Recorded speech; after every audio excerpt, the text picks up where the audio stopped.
Welcome to God is Open. I'm your host, Christopher Fisher, and we have on the program again today, Dr. Jonathan Fisher. Welcome to the program. Thanks for having me.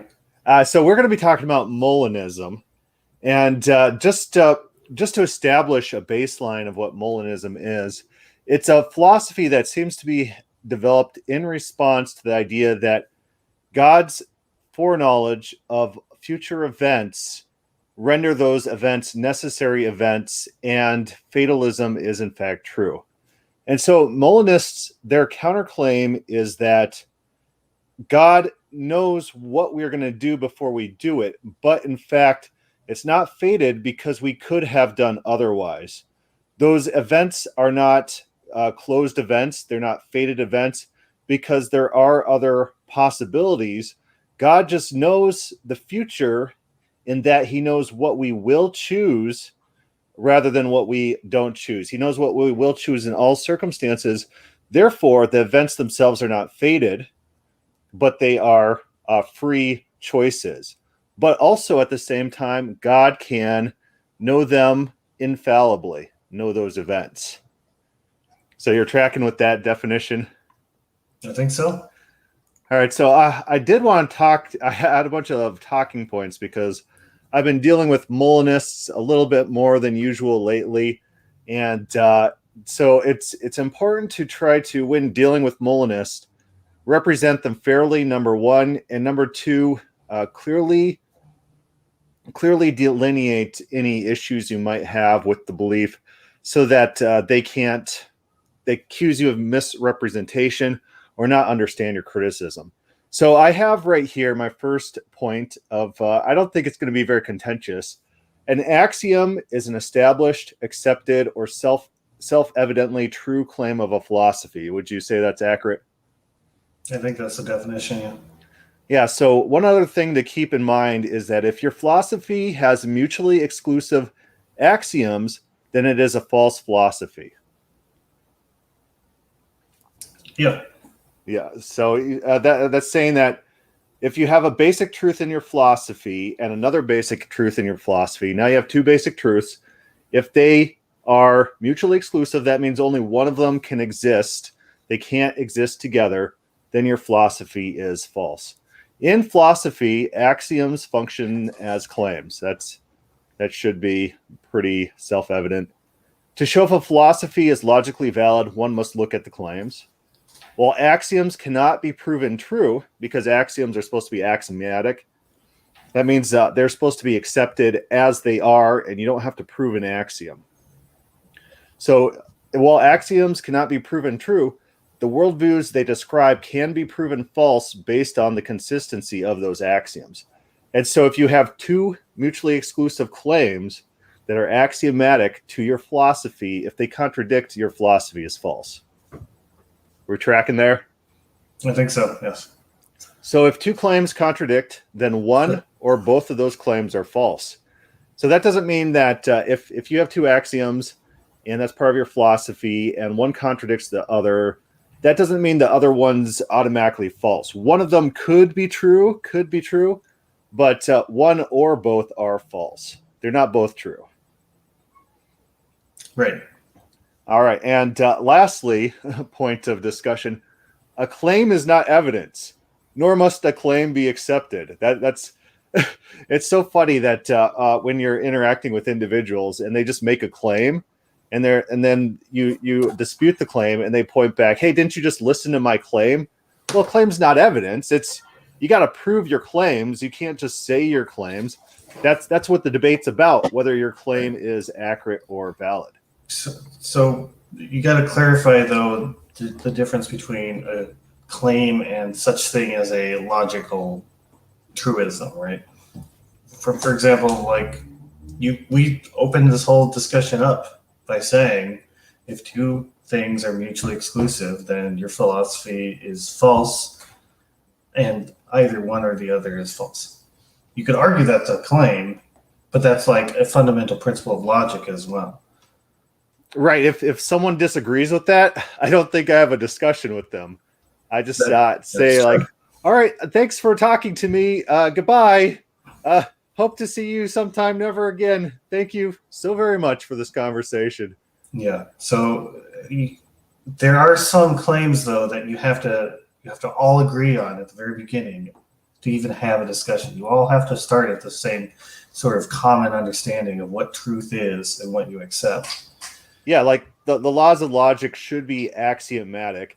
If A equals B, then B equals A. Something like that should be axiomatic. It shouldn't be disputed, and that people should be able to accept that. And so that's why it's important that I lay down these first principles right away, that if you have mutually exclusive axioms, one or both are false. Because that's actually going to be the point of contention between me and Molinists. I contend that Molinism wants mutually exclusive axioms, both true at the same time, and they do this sleight of hand when you're involved in discussions with them. They do this shifting where they shift to one axiom or the other, depending on what you're talking about, trying to claim that their views are consistent and just claiming you don't understand them, while they're not holistically looking at their views. So I think that's very important. If two axioms are mutually exclusive, then one or both are false. All right, so Molinism is the idea that God knows infallibly what we're going to do in the future, but what we're going to do in the future is not fated or predestined, because there is a possibility that we chose otherwise. There are other possible worlds that could have been actualized. God just knows what we are going to do in any certain situation. Do you see any fundamental issues right away with those definitions? I don't know what the term could have been means in that question, right? In the statements. So you have to define, like, what do you mean by could have been? Because there is, like, arguably, like, the whole principle of fatalism is the concept that, you know, there was only one possibility in the first place, and it's the one that you're in.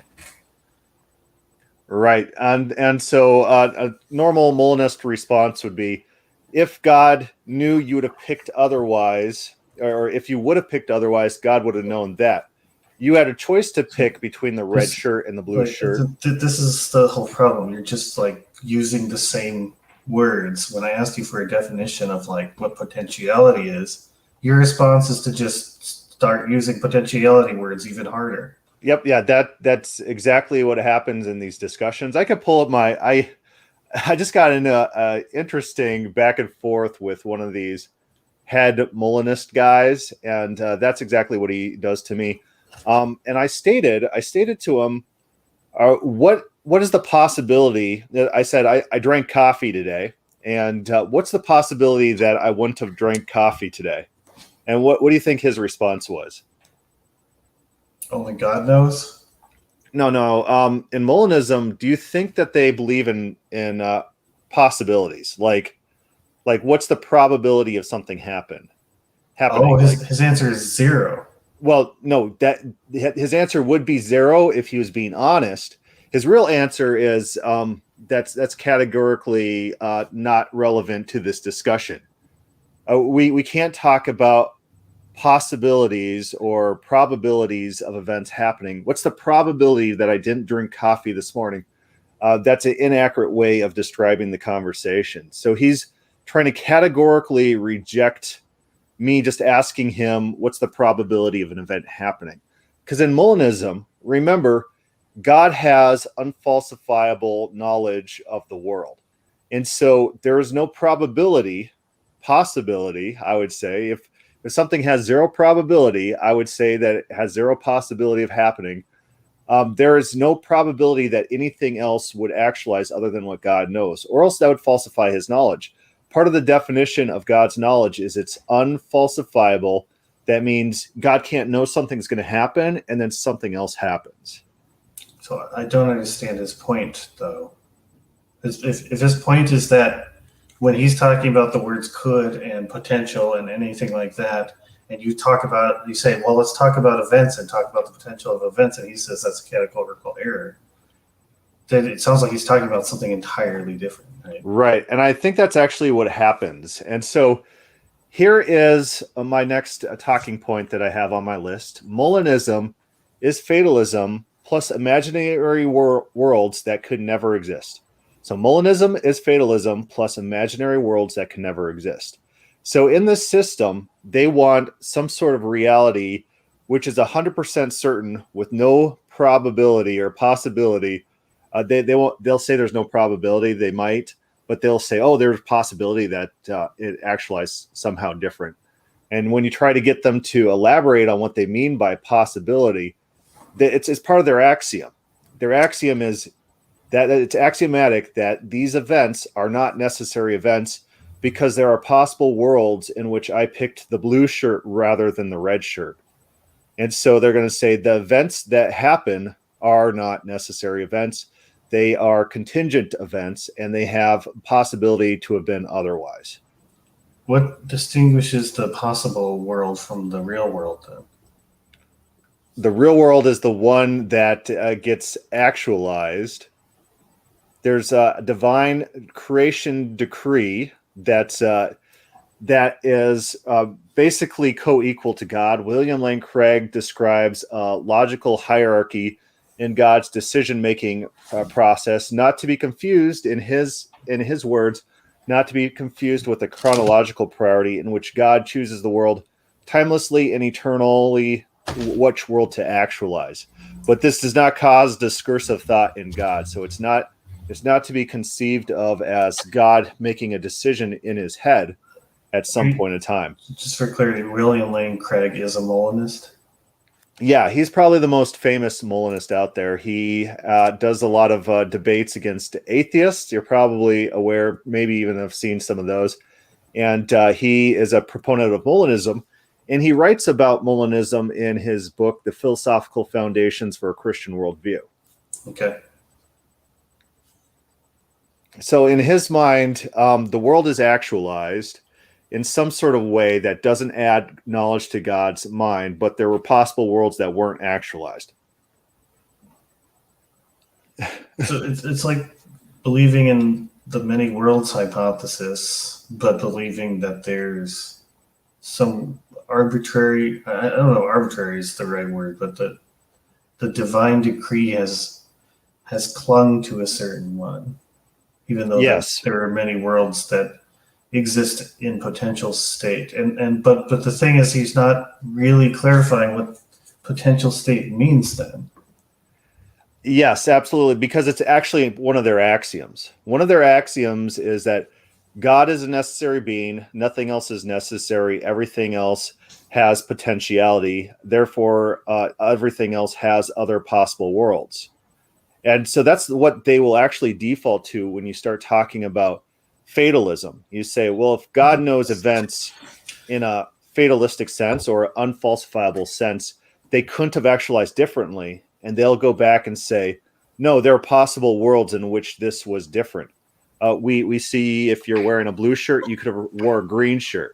And they'll just describe what alternate possibility could have been because it's axiomatic that that event must have potentiality. Right. But I mean, one of the things that really bothers me about assuming that you're defining everything in the terms that they would define it, like there's a deep category error where our brains, like, we like to separate notions. Like, here's my hand. This hand is separate from this arm, is separate from the elbow, all the way. Everything is separate because we're defining them separate, but they're really also all connected. And you can really say it's all me and that sort of thing. And then maybe this is my shirt. How is that connected to me?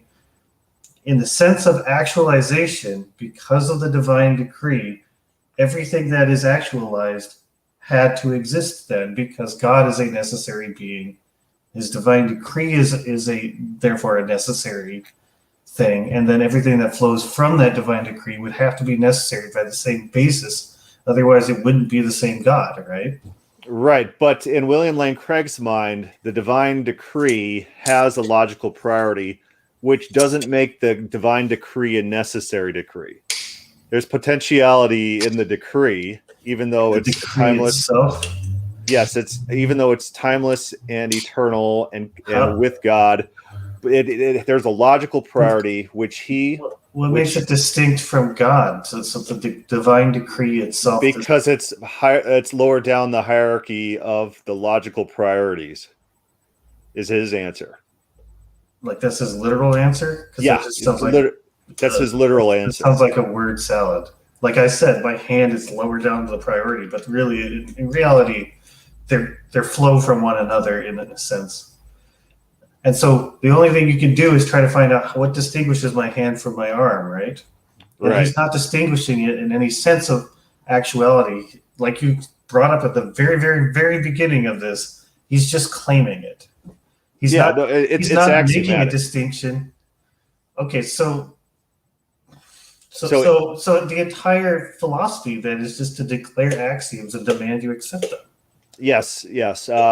So my next talking point here is, well, we'll read Pixel of Light here. He says, in another possible world, I would be able to tune in live, but I'll have to catch the recording later in this actualized world. It's so funny. I think he's highlighting the ridiculousness of a lot of these terminologies and the extent of how absurd philosophy gets at some points. Idle Killer writes, the alphabet is a logical sequence, but it does nothing. So too are CET, classical theisms, appeals to logical priorities. And then Provisionist Perspective says, hey, guys. So we're talking about Molinism. My next point that I have on my list of talking points here are words are not meaningless. In Molinism, words are meaningless. Nothing matters. That's what it sounds like. He's just declaring a bunch of things, and I don't know. I don't even know what the word means. So you ask them what it means, and they just declare you accept it. That's what I'm hearing. I'm sure you've read. I don't know. Maybe I'm not sure you read it. Atheism: The Case Against God by George H. Smith. I've read parts of that. One of his complaints is that the Christians just assume categories into existence that George H. Smith seems like a fatalist himself. He's an atheist, and he doesn't believe in like possible worlds. So he complains that the Christians introduce these categories that are not self-evident, and like you said, just demand that they accept them. And I think that's exactly what's going on here. Is that the Molinist says there are these possible worlds, but they can't describe a scenario in which those possible worlds take place. God can't change them. Well, like you said, even saying that a scenario in which it takes place is categorically not what they're trying to say, right? Because they're defining it as sort of like this nether existence or some virtual reality that, you know, God, by his divine decree, can bring into existence, right? So if I'm understanding what you're saying, and again, I am not an expert on Molinism. I don't read or talk to these people. I'm just basing it off what you're saying.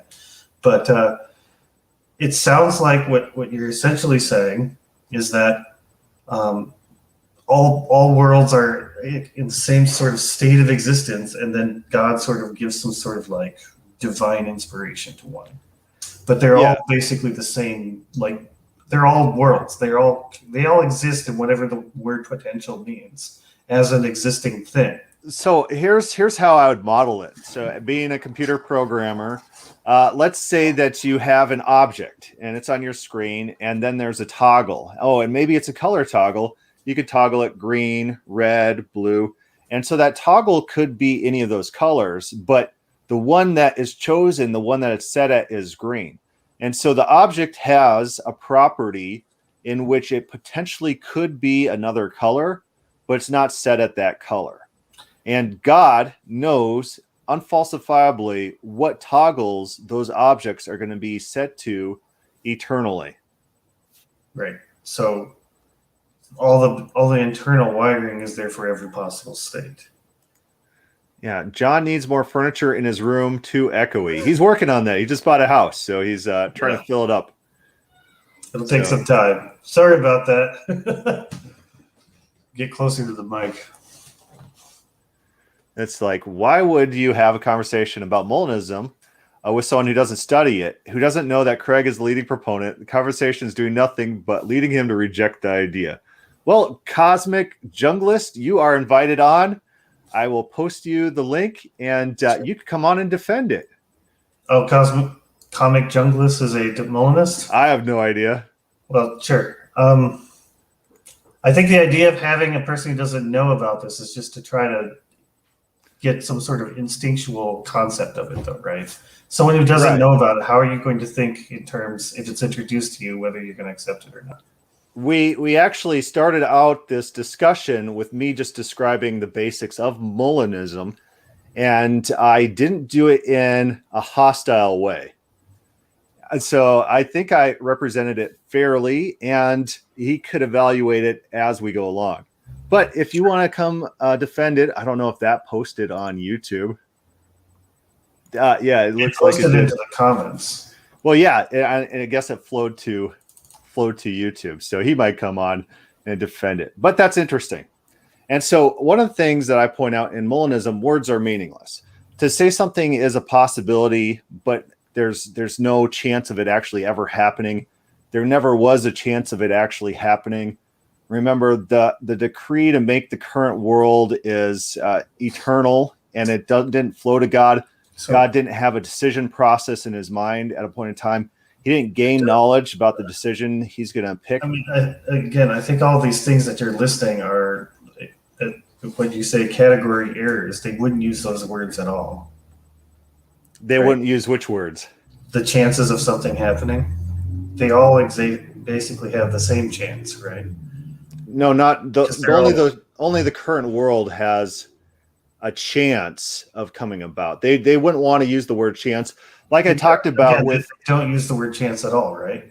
Yeah, they don't want to use it. In my interactions with them, they don't want to use the probability, chance, anything like that. They just want to say there's possibilities. Like based off what you're saying, you wouldn't think in terms of chance at all. There's a single actualized reality, and there's however many potential realities, right? But the single actual reality is the only thing.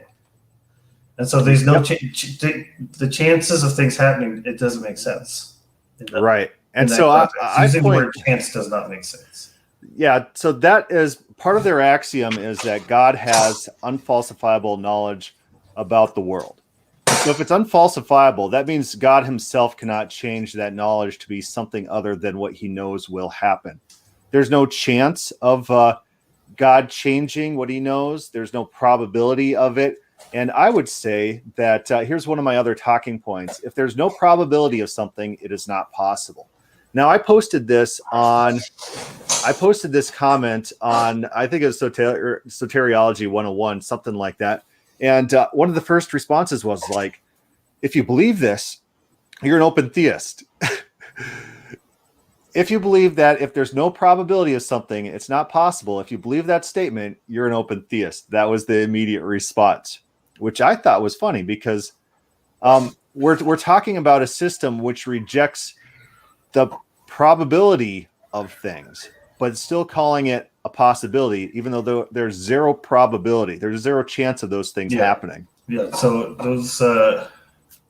they're apparently taking the words that you use in mathematics and denying the meaning to them and redefining them in a philosophical context. Yeah, then they use them axiomatically. That's what we talked about. And they say these events are axiomatically not necessary events, but possible events. So fatalists wouldn't use those words either then? Is that what you're saying? Because I think, as far as I know, Calvinists are perfectly happy using those words, and they would agree with you, right? Calvinists absolutely agree with me on these. So why would they declare you're an open theist if you said that? It's if you're not a Molinist, you would say that, right? Well, yeah, that could be true, but I thought it was a really funny, interesting interaction. It's a weird reaction, yeah, because it's like you're not paying attention to everyone else.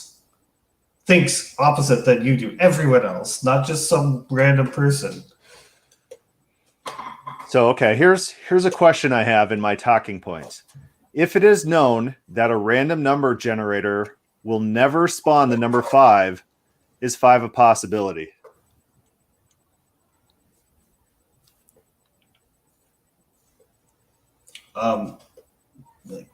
So obviously I would say no, but I think what they're saying is that, so think about this. You're saying it will not do it. You only know what it's going to do if you run the numbers, right? Right. So that actually gets into more definitions. What does random mean? If it's Right. truly random, I could write a script for a random number generator that discludes the number 5. Right. So it's in the wiring, it's not there versus So being able to produce it. Let's say God had some like vision of the future of this random number generator, generates all the numbers that it's going to generate, and it doesn't generate the number 5. Was 5 a possibility if God has eternal knowledge of all numbers that this random generator would kick out? I mean, it depends on what you mean by true randomness. Yeah, absolutely. So that's actually a separate point, one that I hadn't planned on getting to today, but the idea that if God knows our actions infallibly, then we really don't have free will, because free will could be really equated to randomness. And if God knows all our actions because he knows all us in meticulous detail, and the generated outcome of any inputs into us such that he can know what we're going to do in all circumstances, then we really don't have free will. We are just operating as biological machines. Yeah, I think you and I have some contention over this though, because like this notion of free will itself is undefinable, and I think by its very nature, it's intended to be undefinable. By declaring, because the definition seems to be just saying free will is not random and not chaotic. And, but how do you actually, besides that, how are you defining it? I don't know. We got a winner here. We got a Molinist who doesn't understand Molinism, and he writes this. He says that's incorrect. The decree to actualize this world out of the possible and feasible isn't eternal. God didn't have timeless knowledge of his own action to actualize this world. Well, that's denied by William Lane Craig, for example, and the guy I just interacted with on Soteriology 101. I'm going to pull up his comment, and we'll talk about this. Sometimes Molinists don't know their own theology, which is pretty funny. So in Molinism, God cannot learn knowledge. He does not gain knowledge.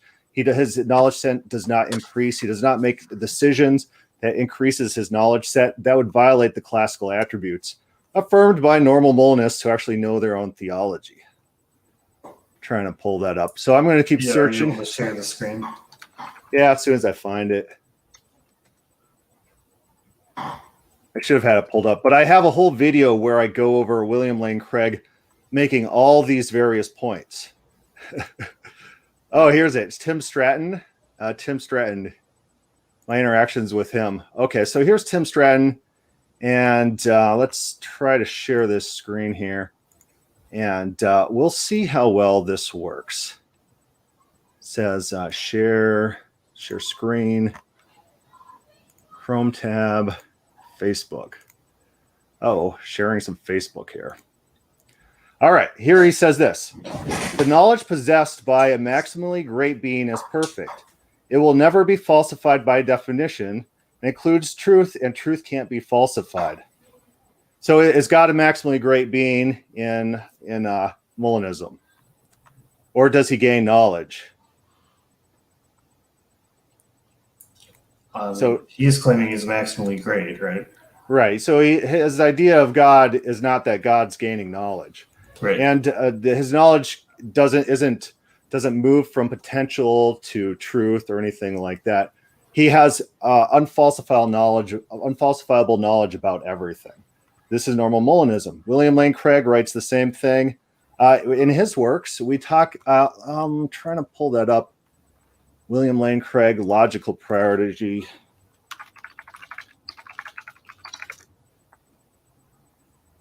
I go over it in my other Molinist video. And I do quote him. I have him on camera saying the exact same thing. William Lane Craig describing what he means by God's knowledge and how God cannot gain knowledge. This is not a debate point. I think it's just somebody not knowing. Here he goes. This is Doctrine of God, Part 15, God's Middle Knowledge. This is from Reasonable Faith, William Lane Craig. We'll try to share that screen to show what this is, to show William Lane Craig on this. But it's not a debate point right now. It's somebody not knowing their own theology. I'll try to zoom in. So he says, so here's him talking about God's foreknowledge. If God foreknows everything that happened, including our choices, then are we free to do otherwise? As God foreknows it, we shall do. In other words, does God's foreknowledge imply kind of theological fatalism?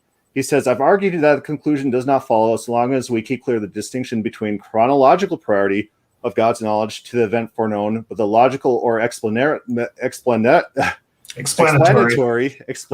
priority of the event foreknown to God's knowledge. God's knowledge does not determine the event. We use the language to determine. We would say that the event determines what God foreknows.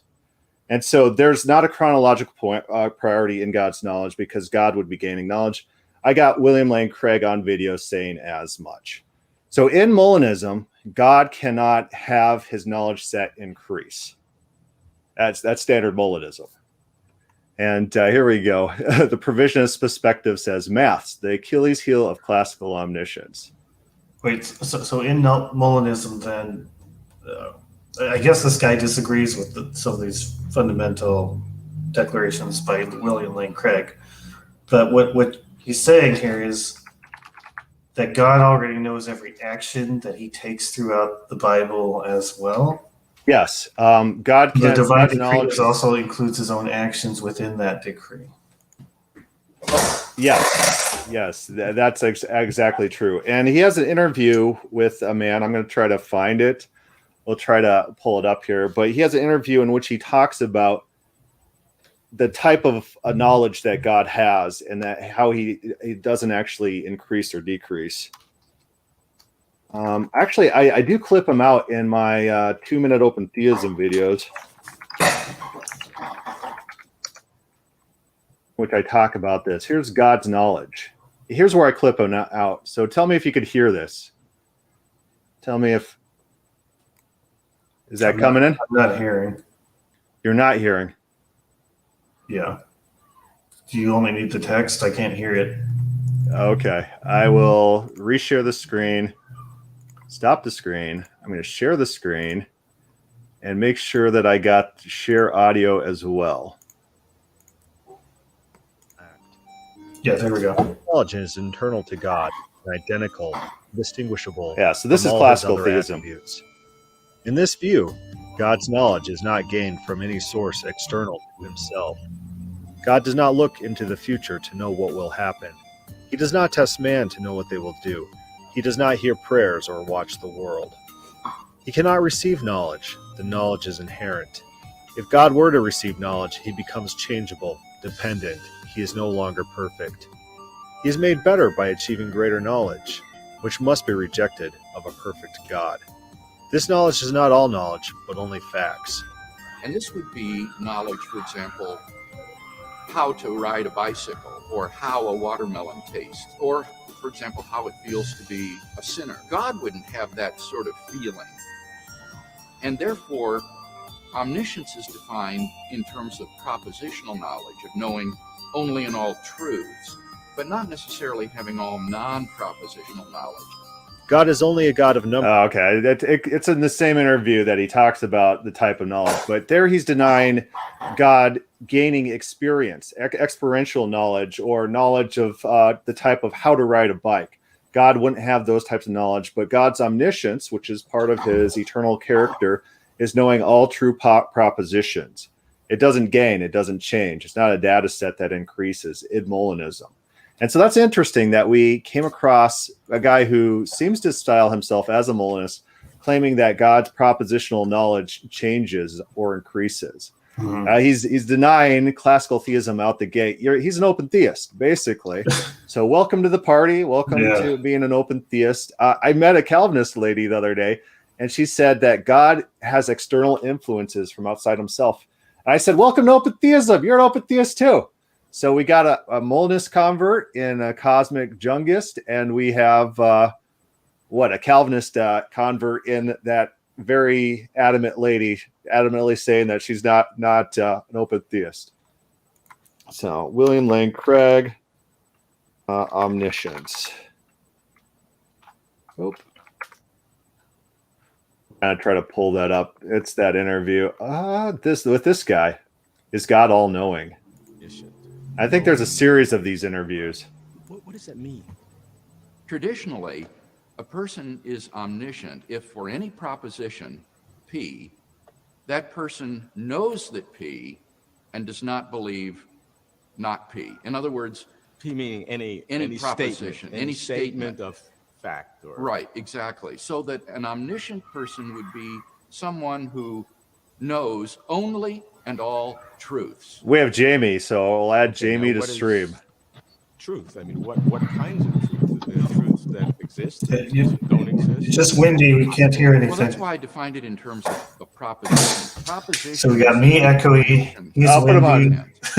Declarative sentence. I'll put him on mute for now. Declarative sentence.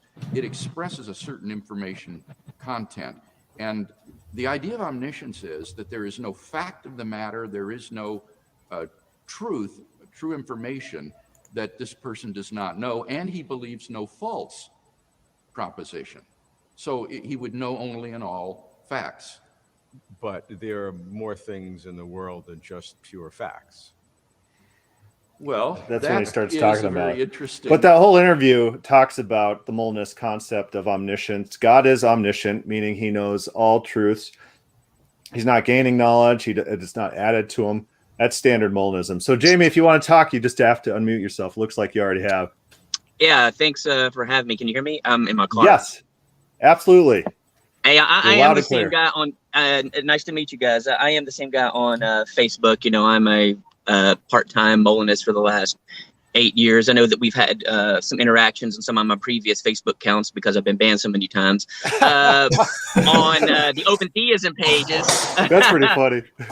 Yeah, well, that's more the political side than everything else. You've been zucked. Yeah. So there's that. I may have been slightly mistaken in what I meant. What I meant is, and Craig and all the free-thinking guys, they'll agree with this. And I posted this in that thread. The key difference here that I'm trying to enunciate on is God doesn't have actual middle knowledge of his own actions that he'll take in his free decree. So he doesn't know prior to that logical moment he decides to do something, what he's going to do. Does he gain knowledge? Does he gain the knowledge of what he himself does?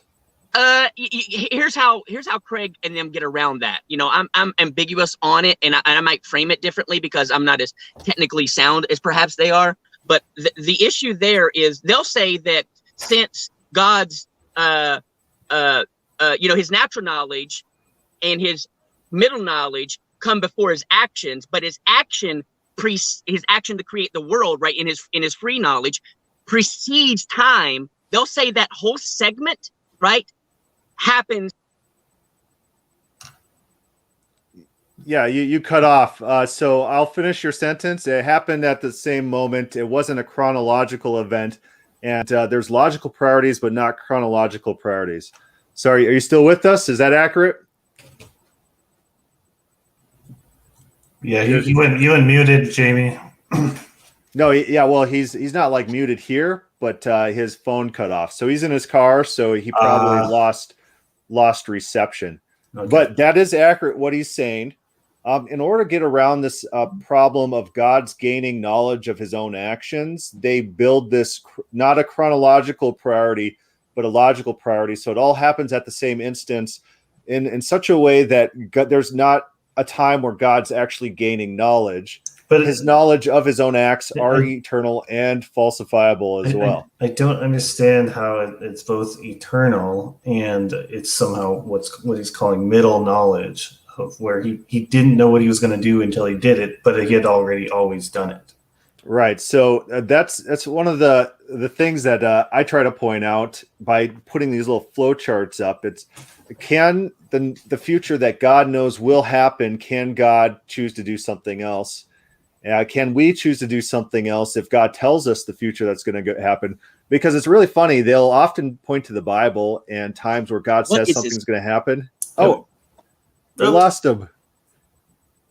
I think he just accidentally hit exit. But they'll point to times in the Bible where God says something's going to happen and then it happens, and they say, "See, he knew unfalsifiably what was going to happen." And then they'll turn to times where God says, "David, if you stay in this city, the people are going to turn you over to Saul." And they say, "See, he knows what would have happened in that circumstance." And it's like, okay, it's that it is something. Just pointing out that people knew probabilities is not pointing out that God has any sort of middle knowledge, or showing that God's knowledge of the future is unfalsifiable. And the fact that God points out things would happen that don't happen kind of undermines that entire idea that God's talking about an unfalsifiable future. So their evidence doesn't quite line up. And they do what I like to point out Calvinists like to do. They don't actually have proof texts. They have talking points. So they point to a verse, and that verse, it sounds interesting. And so then they just talk about it. Based on the construction you gave of Molinism, I don't know how you could have a proof text, because it's a very abstract philosophy, right? Yeah, absolutely. The Bible is not written in a way to could go with certain axioms, declare them, and then prove them. This isn't like Plato writing the Bible. So I don't know if even if you are a Molinist and think it's true, and looks like Molinism itself, it requires theism, but it doesn't require Christianity, right? Mm-hmm. So it looks like you have to argue it purely from a philosophical basis, right? So here are my claims about Molinism. In Molinism, there are no other possible worlds, despite what they say.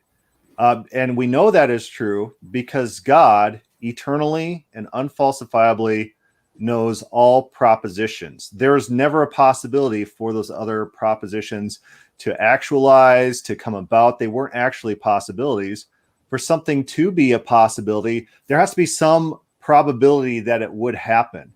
If there's no probability of something happen, it's not a possibility. I mean, what makes me queasy about this whole debate right now is that all the terms seem to be defined differently from different people. Right. And it has to. You're not going to find a good definition of what it means to have a probable world. How someone could describe an event as a necessary event versus a probable event or possible event. So it seems like if you're a Molinist, you would probably do better to not even use the same words other people use to mean something, right? Are you back with us, Jamie? You cut out. I don't see him on the list. Oh, I got to re-add him. Yes, I am. Thank you. Sorry. Okay, you cut out. Yeah. Yeah, sorry. I was at Taco Bell and I'm having trouble. Uh-oh. Are we going to hear some weird noises? No, I'm not eating yet. What kind of Taco Bell trouble are you having?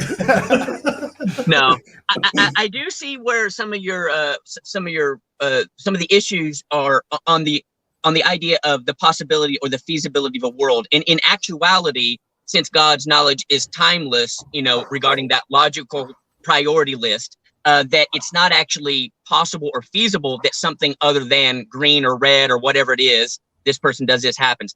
Now, you're right there. Now, they're talking about feasibility prior to God's free act to actualize a world.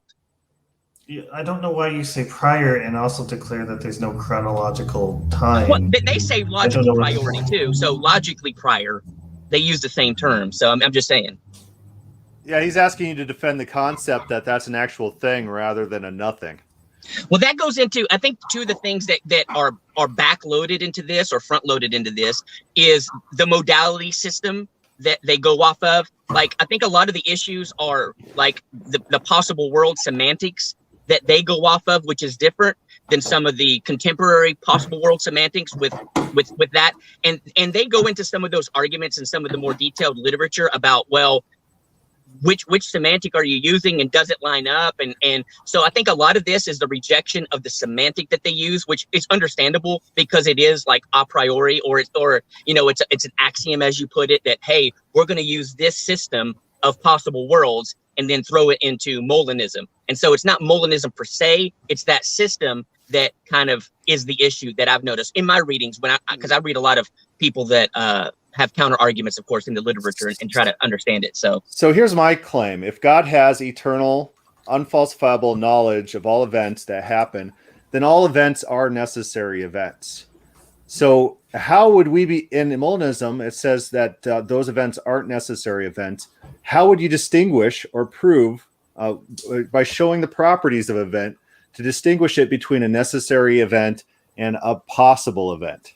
I think that's a good question. And in our thread, like there's encyclopedia, there's philosophy encyclopedias online that talk about the issue of this modal problem of where do you put the necessary quantifier on. Now, what I try to explain in the thread is that the necessary quantifier isn't that necessarily Jamie will go to Taco Bell. The necessary quantifier goes on necessarily God knows that Jamie contingently will go to Taco Bell. Yeah, but what does that mean? Yeah. This is all the standard logical calculations that, these guys that are smarter than I am, they do. So, and that's outside of Molinism. That issue of necessary and free actions, that's a historical argument. That's not necessarily something. The properties of a necessary event is it has to happen in all possible worlds. And so if God has unfalsifiable eternal knowledge of this one world is what's going to actualize and nothing else can actualize, his knowledge is unfalsifiable, then the event you just described, you going to Taco Bell, that is by definition a necessary event. But it's a different type of necessity. That's what that's getting into in the thread that I posted. Well, just coming from the article. What's the definition of a necessary thing? What makes something necessary? There's that an event is necessary, but then there's that God's knowledge of the future is necessary. So Molinists think that God's future is necessary, and contingently something happens, right? It could have been otherwise in a different possible world, but like you noticed, God didn't actualize that world. So in one real sense, you're right, it couldn't have been otherwise. Molinists don't deny that. They're just saying in another sense, it could have been because it's contingent. And this goes into the issue is that the creature that God foresees does have actual libertarian free will. That's the clincher. So those are all claims, though. And so what I'm trying to do is get a definition of what makes something necessary, then apply that definition to Jamie going to Taco Bell. And then we could see if Jamie going to Taco Bell actually was necessary or if it's not necessary. But it depends on where you put the quantifier. Well, what does necessary mean? What does necessary mean? What would make something a necessary thing? I'd have, as far as philosophers are concerned, we'd have to pull up the dictionary to make sure that we're correct. Well, yeah, I do that in my William Lane. Right? Okay. But if in other possible worlds it could have been otherwise, well then that's their claim to it not being necessary in that sense. Because there's possible worlds where I don't go to Taco Bell, right? I don't think there are, not in Molinism. What's that? I believe the argument is those other worlds aren't possible. Right, by the definition of what they're feasible worlds. They're feasible worlds. That's how the distinction. Feasible, God could have chose those, but he chose not to. By the definition that Molinists use of possible and necessary, in Molinism, there are no other possible worlds, except for the world that exists, which is a necessary event, a necessary world. By your own definitions, I know you claim otherwise. There's always this shifting of axioms, as we pointed out at the beginning of this podcast, that when Molinists try to, they don't hold the axioms consistent at the same time and always shift to the other one. We want definitions of what possible means and necessary means, and then we apply them to the events and then see. You can't just ad hoc claim that these events are in fact possible because that's your axiom. We want to look at the definitions and see if they meet the definition. Does Craig and the rest of them have definitions that you disagree with? How are their axioms not lining up with their definitions? Because I have the whole podcast where I take all of William Lane Craig's definitions and I show how they apply to the world that's actualized. And so in Molinism, using Molinist definitions, the world that exists is the only possible world, and it is a necessary world by their definitions, despite what they claim. Despite what they claim. Okay, so you're just disagreeing that their understanding of necessary isn't correct, even though they have distinctions of necessary and possibility and feasibility. That you don't agree that lines up. That's the issue. I'll right now pull up William Lane Craig's book on it. We'll read the definition of necessary, and then we will see if given Molinist's axiom that God knows all things unfalsifiably, unchangeably, eternally, if his definition of necessary applies to Jamie going to Taco Bell. Yeah, but I know what you're getting ready to say. Yes, God's knowledge is necessary, but the event isn't necessary. That's the modal fallacy. That's a claim you're making. You haven't proved that. But this is a historical claim that the logicians have made for a long time. That's outside of the stream of Molinism. And it only works in open theism. It doesn't work in Molinism. Molinist. Well, that would be how do you show that that's true? By going to the definitions of these words. If you're throwing necessity all together and not making the distinctions, well, then you're not understanding the argument. Is that correct? One more time. I'm trying to find William Lane Craig's definition. Okay. I'm going to drink my Baja Blast. Okay, so I'm going to read his paragraph on modal logic. One of the subdisciplines of advanced logic is modal logic, which deals with a notion. Hey, Chris, can you put this up on the screen? You're cutting out too, or I'm cutting out. Yeah, I think Chris is cutting out. Okay. Let me see if I can message him some other way. He sometimes has bad internet.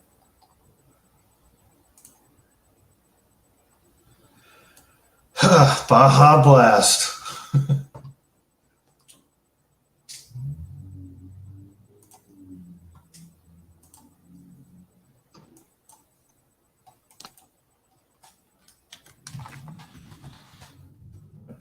It was necessary that Chris cuts out.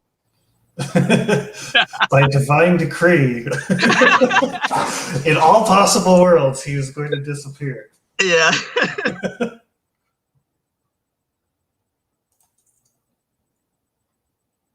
Yeah. Okay, so now he's gone. I try to call him. I think I.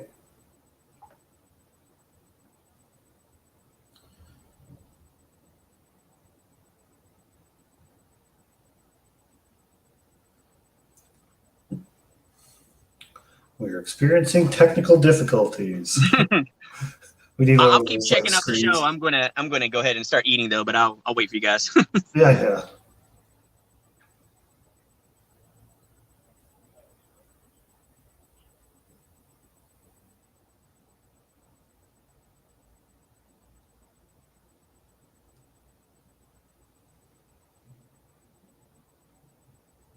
I don't know what happened. Did a meteor drop on him?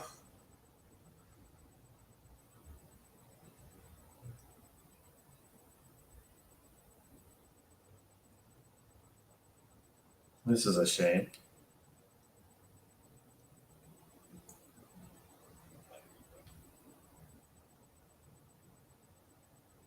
Yeah, he's not answering his phone either.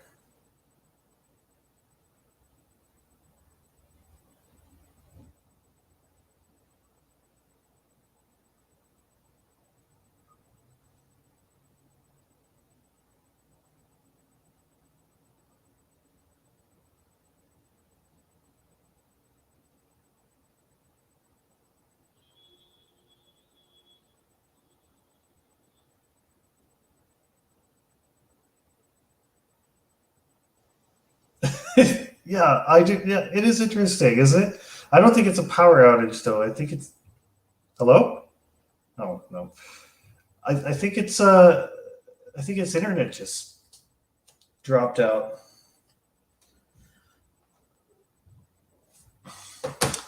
What is funny though is that when it does drop out, it still didn't make me the host, as far as I know. I'm still a guest, which means like I don't know what happens. Can he just get back into the same stream? Does he suddenly become host again? I guess this is my show now.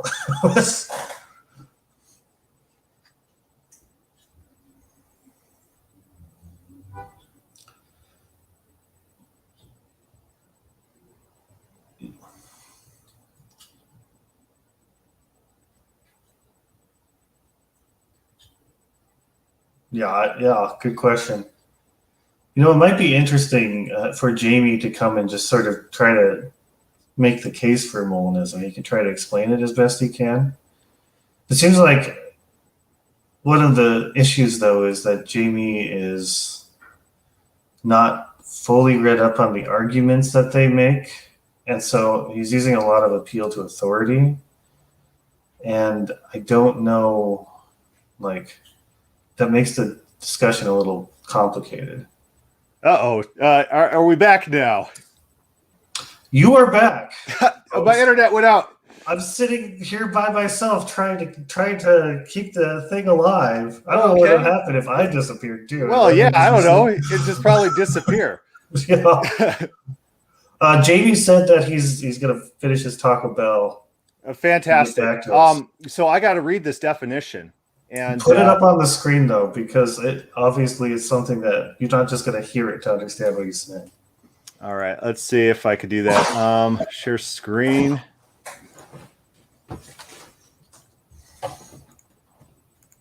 All right, we got that. Let's try to zoom in so we can know the basic truths about modal logic. I don't want to get us too off track because I have covered this in quite a lot of detail. I don't know. I can't say that this is off track because it sounds like this is the foundation for what William Lane Craig is saying. So you have to, in some sense, understand this to know what he's talking about. What he even means by the word potential, right? Okay, so here's the definition. Statements which could not have had a different truth value than the one that they have are said to be necessarily true and necessarily false. Could not have had a different truth. So what does a truth value mean? That means because I don't think it means Jamie eats Taco Bell.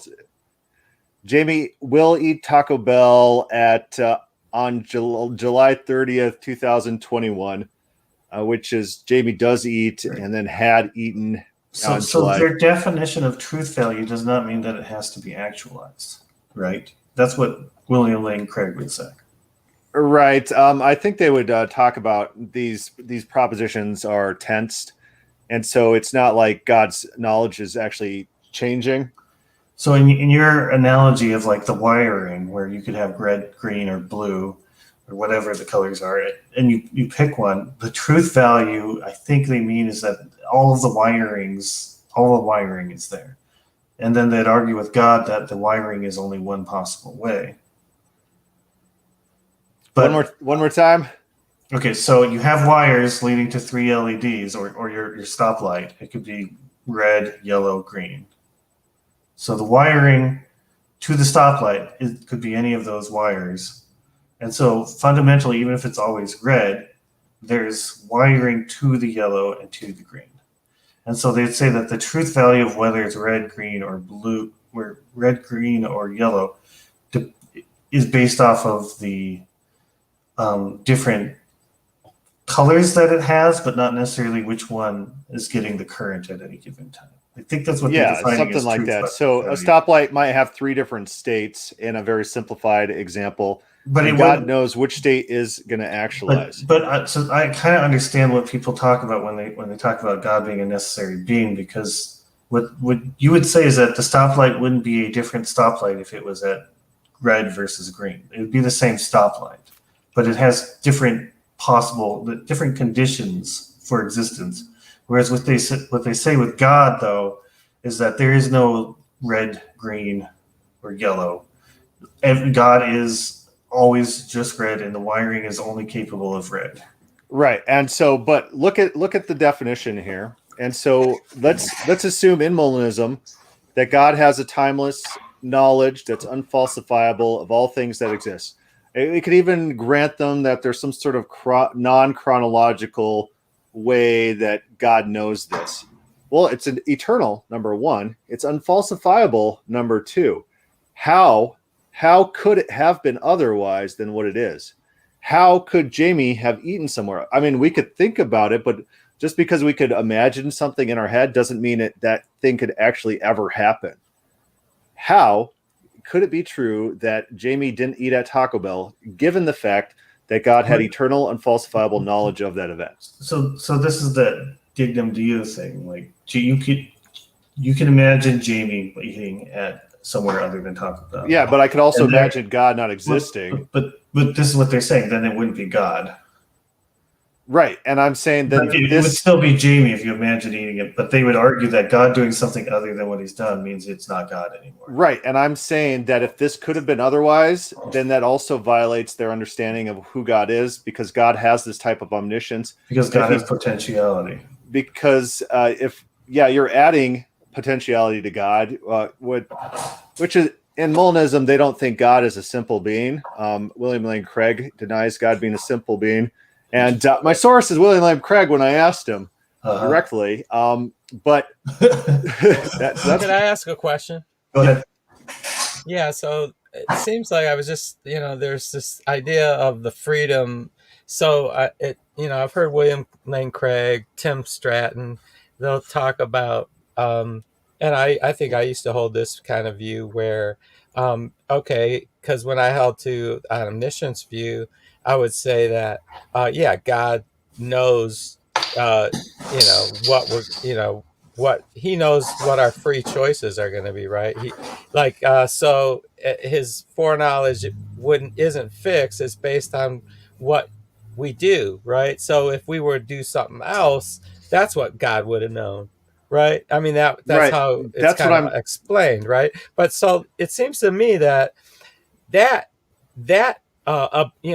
fact that what God knows is based on what I do, based on my free will, on Molinism, is contradictory to what this view that Chris is explaining, that's eternal, non-discursive, unfalsifiable, all this stuff. Yeah, because absolutely. It's contingent on what we actually do.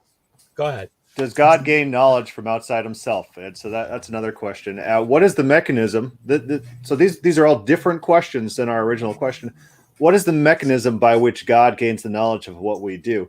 Because if it's not actually from us, then that's telling us that we have zero free will, that we are just input-output biological machines, and you could know our actions in meticulous detail if you knew our exact makeup and then the inputs that you put into us. Like if you replicated me in some sort of simulator and gave the exact same inputs, I'd give those exact same outputs every single time.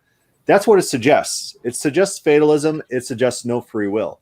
In Molinism, go for it. Sorry. Imagine the, how often do we get this charge against us that, if God doesn't know these things, how could any of his promise? How can we trust anything he says? Right? I mean, like when you see it in that light of the reverse argument you just mentioned, it just seems kind of ridiculous. I don't know. Yeah. So I think that point's pretty good, actually. That you should just think of it in terms of inputs and outputs. If you get the same output from the same input, that's just a causal effect relationship, right? So it's not free. Like, if I understand properly, the idea of talking about free will is to say that you will get different outputs with the same input. There's some sort of element that's indistinguishable from randomness if free will was true. Which then your decree, even if you had an eternal decree, that decree would somehow assume that given a certain number of inputs, you would get those outputs, which means that you wouldn't have that random element. Right. So my first problem with Molinism is that there's no possible worlds in Molinism. Even though they claim it, they axiomatically, it contradicts with their other axioms of God knowing all events eternally, unfalsifiably. there really are no other worlds that could actualize. Yeah, we could imagine them, but they just could not exist in the model given their priors. The second problem is what we're illustrating there is that there's no free will in man. We are all input-output robots. We're a biological mechanism that will always give the same output with the same inputs. Or else God's knowledge of the future can't be unfalsifiable. And so, to be clear, then the definition, it's not will is not the definition. It's the word free. The word free means that we're defining it as meaning getting separate different outputs given the same inputs. Yeah, so that's the second problem. Well, I had a third, but forget it offhand. But going back to that, how could, in Molinism, how could Jamie choose not to eat at Taco Bell, given the fact that God has unfalsifiable propositional knowledge that Jamie will eat at Taco Bell? In what scenario could he have eaten elsewhere? Yeah, what does could mean in Molinism? And I guess he's not here to tell us, but I don't think they have a definition for it.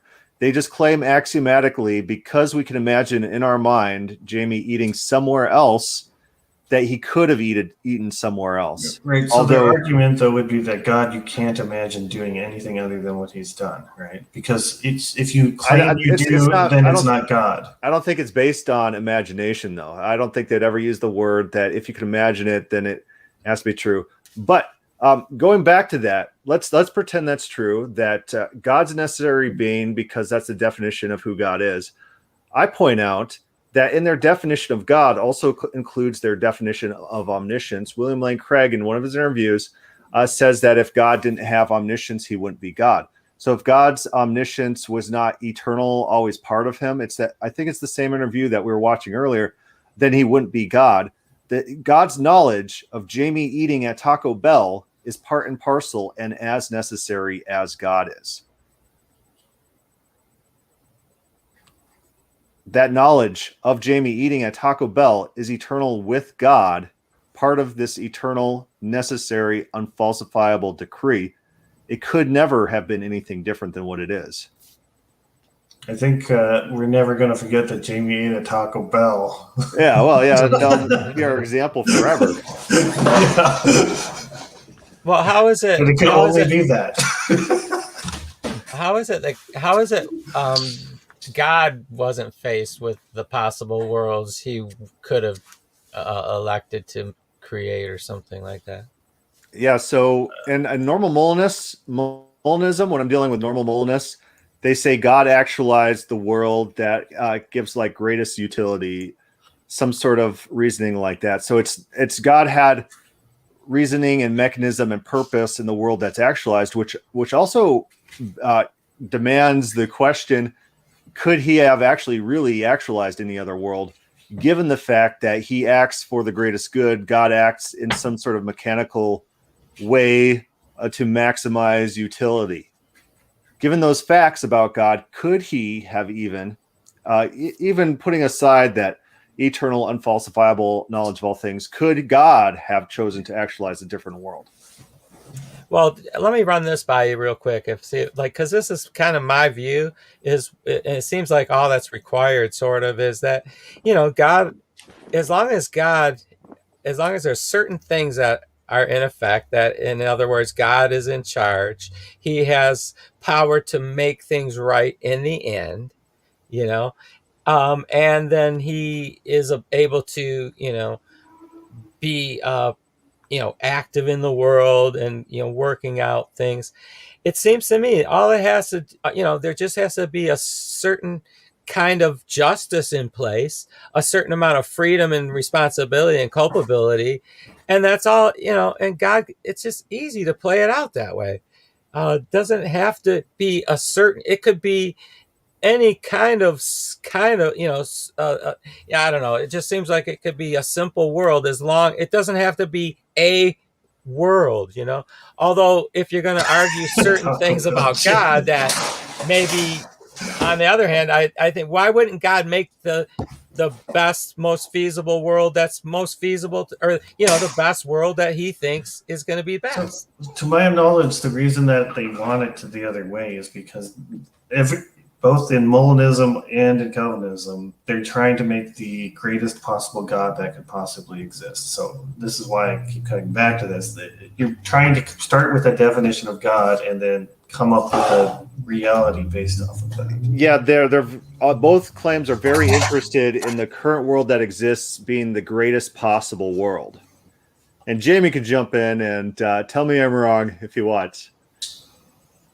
Yeah, there's different. Thanks for having me back. There's different distinctions on what it means to have the greatest possible world. Some people think it's the most people saved. Some people think it's the less suffering incurred. I don't really have a distinct. But they all agree that God did actualize the best possible world, right? I think they do. I'm not exactly sure on that. I do think. I think that they just have different distinctions on what that is. Otherwise, it would do something to God's, essential attributes of goodness and stuff and such. Which is actually pretty interesting since we're talking about possible worlds. In Molinism, there's a standard claim that there's no possible world in which all people are saved. Well, do they claim that, or do they just claim that wouldn't be the greatest possible world? Now that goes back to Alvin Plantinga in the 70s, in his Necessity book, where he made his argument against moral evil, which a lot of people like. I've read that book twice. It's very technical in certain parts, so I don't understand it. But on the parts that I could understand, he basically, hold on one second. I gotta go. He's got to go eat the Taco Bell. I don't know. It sounds like he just ate it, so he's got to. Yeah, something happens after Taco Bell. Not that. Oh, okay, we're waiting for that part. Oh boy. But okay, he talked about a concept called trans world damnation. I'm sure you've heard of that, Chris, at least at one point. I think I've heard of the concept. Yeah. Yeah, they talk about there are in dealing with saving people and such that there are possible worlds where certain people can't be saved, and so that goes into the criteria of what kind of world is God going to actualize, I guess. Yeah, so that is an interesting concept. So there is a combination of possible events that could not actualize that are actually impossible. And so there's no possible world in normal Molinism in which all people are saved, because that combination doesn't exist through the many iterations that God can see in his mind. But it's interesting that they're using the definition then that all people being saved is the greatest possible world. They're just saying, but that's not possible, right? No, they would say it's not a possible world. They'll say that that's the goal, is to maximize those saved. Right. It is interesting that that's their standard then, and they're just simply claiming that it's not possible. I haven't what I've heard explained is that the world would just have to be so little populated to ensure that it'd be only one or two people or something, and that's not worthwhile or something. Right. So there'd be other standards then, right? It'd be the most. I'm not saying it's a consistent with the billion people or something like that. Like you would have to have multiple rules, not just a single one. The more interesting facet of that is how they use the word possible and not possible in what we're talking about. So they're admitting that there are combinations of events that we can imagine in our head that are not actually possible. And I would say that applies to everything that doesn't exist in Molinism. Given the prior facts that God has unfalsifiable knowledge of all things, there really is no other possible world. Yeah, I mean, that's your argument, that if God is omniscient, nothing besides what he knows will happen is possible. Not even God could change it. God cannot change what he knows he will do. Not if omniscience is as they define it. Well, okay. So again, back to the analogy for the lights. Say your light is red, green, yellow. You could imagine that it could also be blue, but the wiring isn't there. Isn't that the argument that they'd make? So it doesn't matter. Imagination is not what makes it possible. There has to be some sort of internal logic, and just the fact that we imagine it doesn't mean that when you play it all out. And that's my argument against Jamie eating anywhere else but Taco Bell. Well, even though we can imagine it, in Molinism, it's not a possible world. They say want to allow anything that's logically possible. If it's logically possible, or not impossible, or that's sort of then They would say that it's possible in the sense that I could have used my libertarian free will differently, but I didn't, and I wouldn't under those circumstances. How could you have? Well, because this goes into the necessary quantifier. It's not necessary that I do this because I'm the ultimate arbiter of what I do in this world. Using William Lane Craig's definition of necessary, how could you have done otherwise? Because William Lane Craig doesn't say my action is necessary. He's saying God's knowledge of my action is necessary.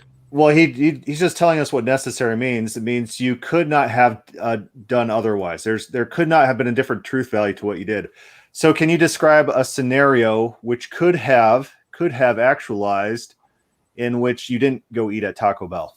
Well, they deny, even in the world that's actualized, that when libertarian free creatures use their libertarian free will to choose a course of action, that action is necessary because they think I understand that, but okay. That's what I'm trying to establish. Okay.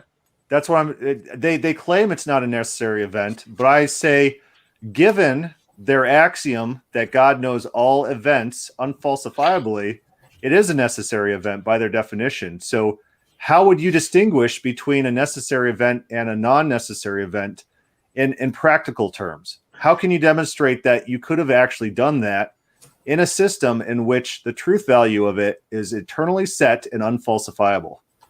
Well, it's again about how they said it. I know we're kind of talking past each other a little bit with regarding the modal fallacy of this, perhaps. But here's another distinction that maybe you haven't thought about. Of course, in libertarian freedom, there are different types of libertarian freedom. There are some that affirm the PAT, right, the principle of alternative possibilities. Then there are those that are libertarian like myself that do not necessarily affirm it because it fits more into the Molinism scheme that I hold to, and that we just affirm that the sourcehood issue is that I might not have necessarily a different path to choose for certain reasons, but the source of my action doesn't come from something prior to me, such as, deterministic causes, the history of the world. So in that scheme that certain modalists have, it's easier to kind of evade perhaps this particular criticism. So say you wrote an operating system on a computer, you could always claim the operating system, the source of whatever the operating system does is the computer, right? Well, or the operating system. That's true, but that's a deterministic system. Well, okay, but you're always doing the same thing. That's how you know it's deterministic, right? Like, how do you know something's deterministic? How do you test it? If you can those are all about the ever do assumptions the of same what goes thing. into the decision. The standard hypothesis is laws of nature and history up until the present determines what I do. But you're declaring by fiat that you're always going to do the same thing, right? Because that's what the decree is guaranteeing. I will do the same thing in this world because of the modal scheme, as far as I know it. So this is where there's all these different determinism, right? You given the same inputs, you always get the same outputs. You're declaring that that's the truth, right? It's not, but it's the inputs don't determine deterministically what it is that I would do. Despite the fact you always get the same outputs, like what is the definition of deterministic then? Well, again, it's about how the inputs affect the person. Yeah, so a computer has free will under your definition because it'll process inputs and give the same output every time, right? If it's programmed to do that, a human creature isn't programmed to do that. But how do you know? So here's the thing. That's just an axiom that people have with respect to libertarian freedom. Okay, so we started the podcast. I don't know if you heard us, but we said that Molinists, they propose mutually exclusive axioms. And one of your axioms that we've encountered so far is that these events, like Jamie eating at Taco Bell, have modal truth values. You haven't demonstrated that. You haven't given us a test to show whether events have modal truths or not. You just claim it by fiat, as we pointed out. And now you're claiming by fiat we have free will, even though that violates the basic definitions of determinism, in which something's going to give the same outputs with the same inputs every single time. And so your axioms are mutually exclusive with each other. You haven't demonstrated your axiom's truth value. You're just declaring without evidence that your axioms are true. Well, I think this also goes into the possible world semantics. So there are some possible world semantics that disagree with Molinism, as far as I know it. I'm not the expert. I'm just, a guy that reads books sometimes. But that a lot of the Louis Stallnacher possible world semantics, if you read some of the literature, they reject those because of the disagreement on how close certain possible worlds are to how a person will react or not react. And I'm not, technically astute to really get into that type of stuff, but those are some of where I think these issues are argued amongst those that are more intelligent than I am. Yeah, so that's my problem. A claim is just a claim. Claims need to be established. They need to have evidence. And so if you have two mutually exclusive claims, like all events have unfalsifiable eternal truth values and events could be otherwise, you need to actually demonstrate to us in some positive way, rather than just making the claim that those events actually have modal truth values, that they could have been otherwise. We haven't seen that demonstrated. It's just a claim. And so why should we be compelled to accept that claim? Why would we think that's logically consistent with your other axioms? I personally don't see an issue with it because we're going off of different constructs. We're not talking about my beliefs.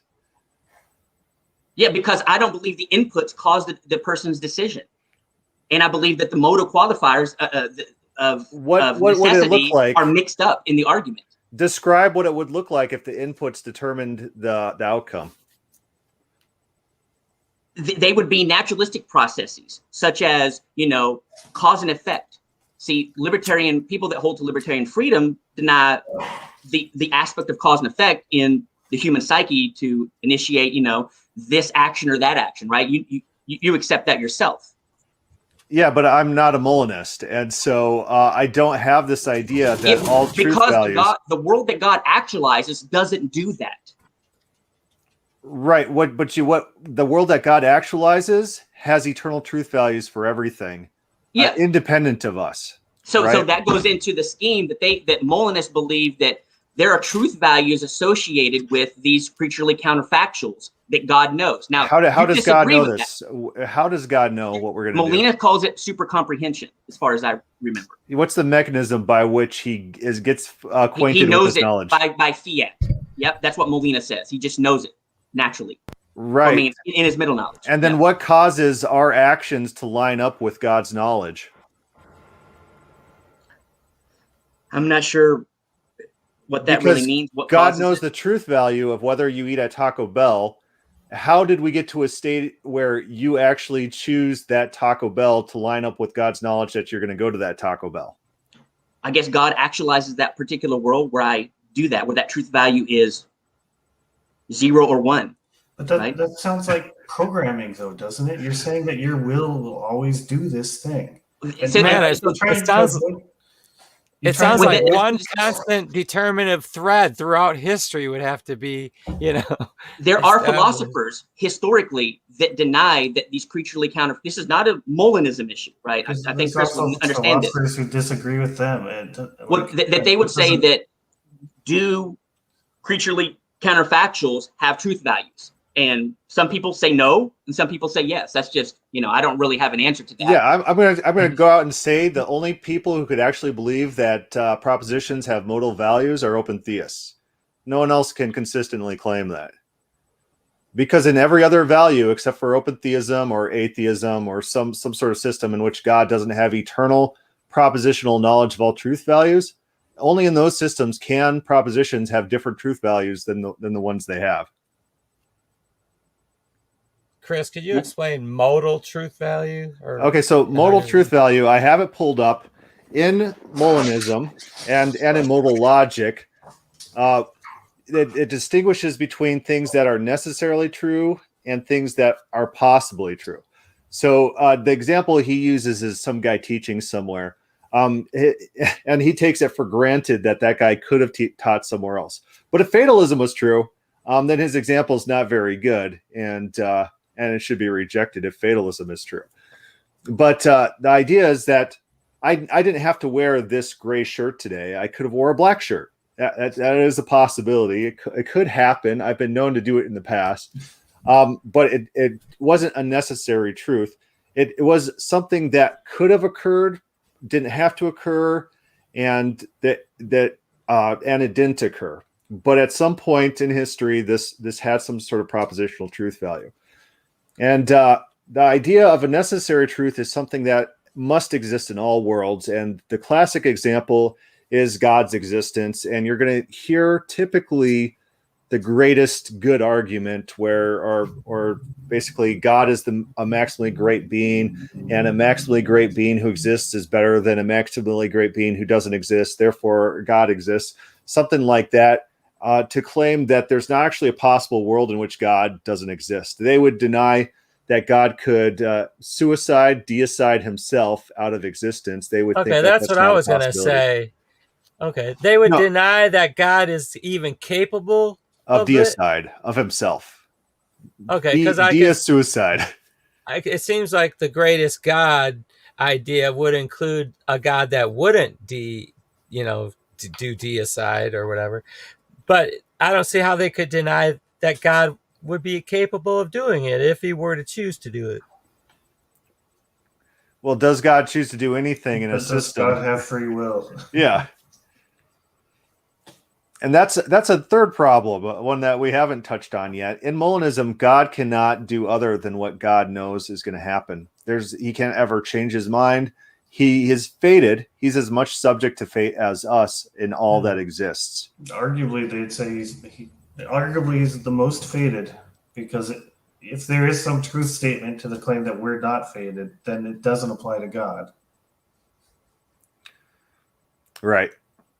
And so that's one thing I point out in my other video is God's knowledge is as contingent or less contingent than the subject of his knowledge, right? So let's say there's a red car. Me knowing about this red car doesn't have any effect on whether this red car exists or not. If I didn't know about the red car would still exist. And I can know the red car exists, but my knowledge of the red car is going to prove that red car exists. So if we have a statement and it's our axiom, and we say Chris knows there's a red car, we could conclude from that red car exists. What we have knowledge of is less contingent or as contingent as our knowledge of that thing. And so for God to have unfalsifiable eternal knowledge of all things have eternal unfalsifiable truth values. They're not contingent events.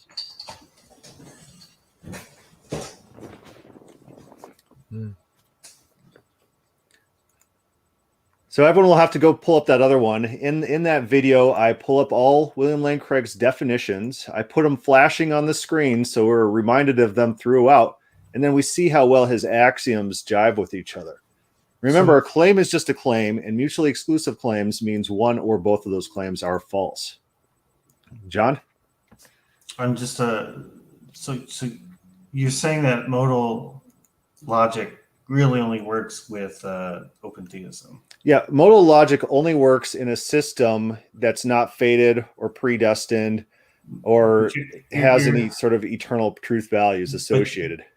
But you're not actually disproving it, at least in this particular case. You're just saying that you don't have the problem of mutual exclusivity. You're not proving that modal logic is true based off of any of these arguments, because you have the same problem as he does, which is that you can't just like run the same test over and over again, because you literally can't get to the point where you start from the same conditions. Yeah, my system doesn't have the internal contradiction. So I'm not saying that my system can prove your claims. And I'm not even claiming these categories. I'm not even claiming that these categories are representative of the world. These could be category errors. But in Molinism, when we're criticizing Molinism, we need to do an internal critique, look at what their claims are, and then see if those claims are internally consistent. Sound. Mm-hmm.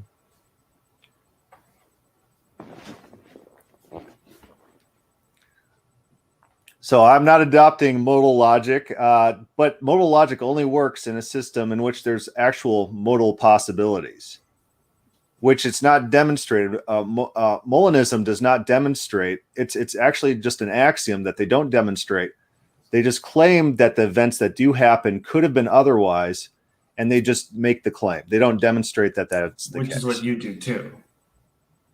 When do I do what? That some events that happened could have been otherwise. Right, but what You Chris can't is prove saying, it, right? but Chris, on Chris's Well, system, yeah, well, it it's doesn't. conceivable. It's Yeah, he's yeah, saying it's on their not mutually system that's a exclusive. contradiction. Right. Yeah. That you're not gonna have a test that disproves fatalism. You Yeah. could probably get some good evidence. So let's pretend that you could replicate stuff and put someone through a transporter and replicate them, and they give them the exact same inputs in the exact same scenarios, and you could test to see whether or not their reactions are going to be different. If they prove that there's randomness in the universe, I went to a randomness conference who points out that randomness in physics points to an open universe, and that's also a possibility. Yeah, the randomness would have to be random enough that it creates significant differences in the large scale results, which is like what you call chaos theory, by the way. That it's randomness that small changes lead to chaos theory doesn't have to be random, but it means that small changes lead to very sharp, distinct differences. So even if you have something on the most microscopic level ever, and there's a particle that could have been here, but it randomly goes over here instead, but it could have randomly went elsewhere, that means the future's epistemologically open in some sense. It's not fatalism. Well, great, but you could have a universe that's 99.999%. Right. You could have fatalism on a macro level, but randomness on a micro level. Those are possible worlds. Right. And so typically when I start interacting with philosophers about what the current state of the world is, your best evidence is going to be your experiential knowledge, how you experience the world. You know, I feel like I'm making a decision to do something or not. Maybe I'm not. Maybe everything's all faded. Maybe everything in my brain is just an input-output mechanism. But that's not what my experiences are telling me. And so I'm going to have to default with my experiences when I'm trying to parse the world around me.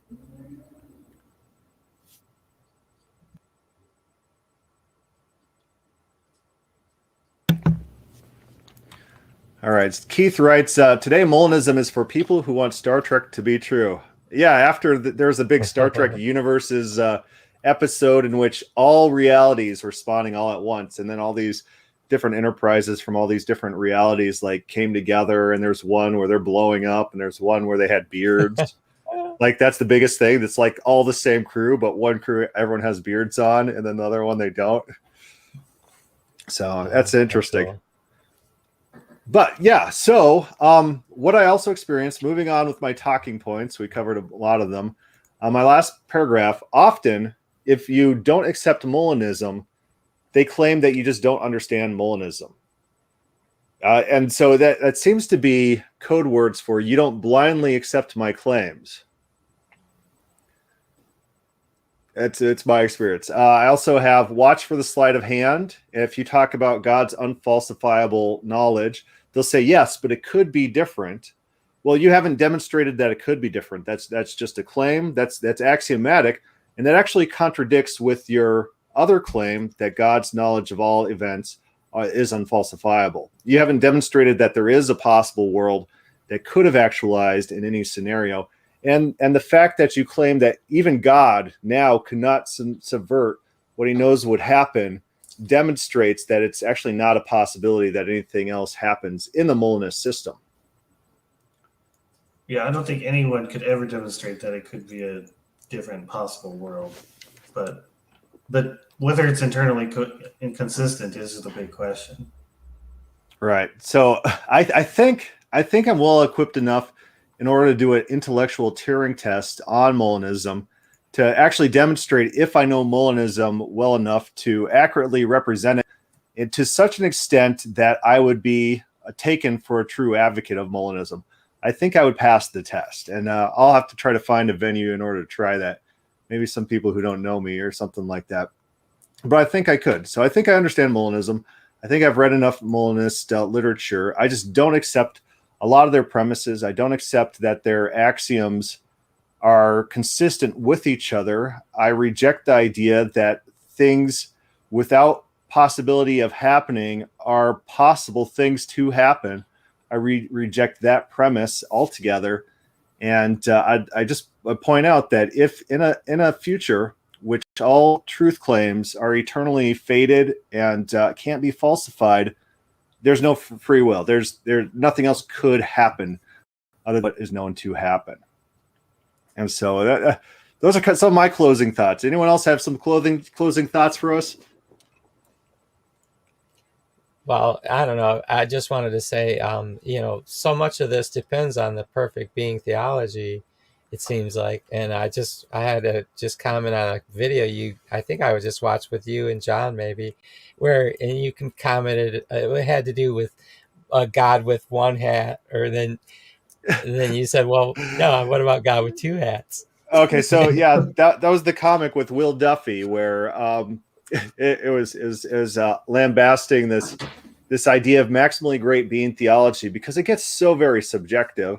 And I'm saying, well, I think a God with a hat is better than God without a hat. And Will Duffy's like, well, my model, God has two hats, and so that's twice as good as your model. It's just like, okay, is this how we do theology? We like spawn theology into existence by what we conceive of as the greatest being. Oh, pink is the best color, so God must be pink. And the other guy's like, no, God must be colorless because colorless is better than pink. And you're like, no, pink's better than colorless.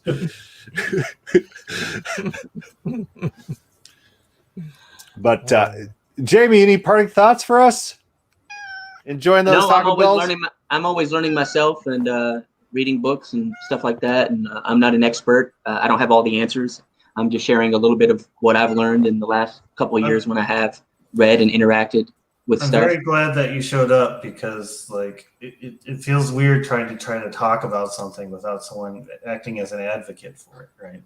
Yeah, it'd be better to have an expert. There are plenty of experts on the Molinism page, for instance. Tim Stratton, of course, and some of those. He's an expert. I'm sure that he can have direct answers of how. I don't think he likes me very much. I don't think he dislikes anybody as a Christian. I would hope not. But maybe he doesn't like your tactics or something. Maybe that's part of it. I don't know. My tactics. I wasn't trying to be controversial on his Molinism page. Maybe I'm kicked out of that page. I don't know. I should go check. You got on his page? They wouldn't even let me on. You had to sign certain beliefs. That's a different one. I wasn't allowed on that one, but there's some sort of other Molinist page or something that I'm on.